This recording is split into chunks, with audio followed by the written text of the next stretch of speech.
ఎన్నికల సంఘానికి లీడర్లు ఇచ్చే లెక్కలు చూస్తే మస్తు నవ్వొస్తుందబ్బా. ఆ కుటుంబంలో తండ్రి చాలా పేదవాడు, తల్లి కూడా పేదదే.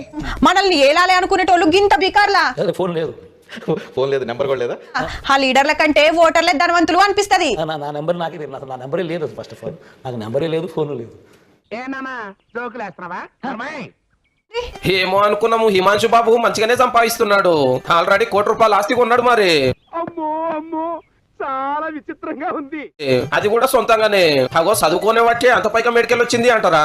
అదే మ్యాజిక్, అదే మ్యాజిక్. మా ఇంటి ఆమె నా బిడ్డనే నా మీద ఆధారపడ్డారు. మాకు ఇంతే ఉన్నదని చూపించండు కాగితాల మీద. నమ్మమంటావు నన్ను? మొన్న అసెంబ్లీ ఓట్లప్పుడు ఎన్నికల సంఘానికి ఆస్తులు ఆమె దాని గురించి అప్డేట్ ఇస్తే అందులో ఈ లెక్క చెప్పలేదట రామన్న. గీ ముచ్చట చెప్పాలని కేటీఆర్ సార్ కు నోటీసులు పంపింది హైకోర్టు.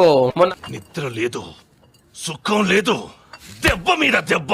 అయితే కొడుకు హిమాంశు పేరు మీద 2 తావుల భూములు ఉన్నాయి, అవి చెప్పలేదని మీరు ఇంత లో ఐక్యూ అయితే లారా మీతోటి. సిరిసిల్లలోడిన కాంగ్రెస్ లీడర్ కేకే మహేందర్ రెడ్డి సార్ హైకోర్టులో కేసు వేసిరు అన్నట్టు.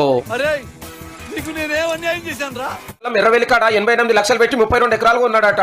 అట్లనే టైటిల్ పేదవాడు, బ్రాకెట్ లో రిచ్ మ్యాన్. అది కూడా 18 ఏళ్ళు నిండిన వారం 10 రోజులకే.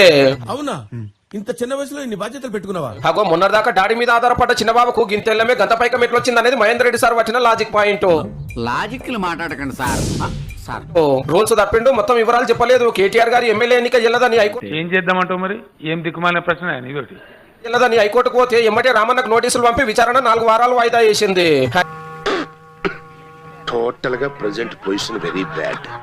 ఓకే, సెకండ్ అండి. గంత రేటు పెట్టి కరెంట్ ఎందుకు కొన్నారు, ఓపెన్ టెండర్ అని ఎందుకు పిలవలేదని అడిగితే మా చేతిలో ఏమున్నది, ముఖ్యమంత్రి గారు ఆర్డర్ ఫాలో అయినాము అని. అరే అలా మాడతారేంటి రా, వాళ్ళు డ్యూటీ వాళ్ళు చేశారు. దీంట్లో ఏమైనా ఉంటే ఆ క్రెడిట్ అంతా రామకృష్ణ గారిదే. కాళేశ్వరం డిజైన్ కరెక్ట్ లేదు, గిట్లందుకు చేసిరని ఎంక్వైరీ కమిటీ వాళ్ళు అడిగితే అప్పుడు సీఎం సార్ చెప్తానే చేసినాము అన్నారట ఇంజనీర్లు.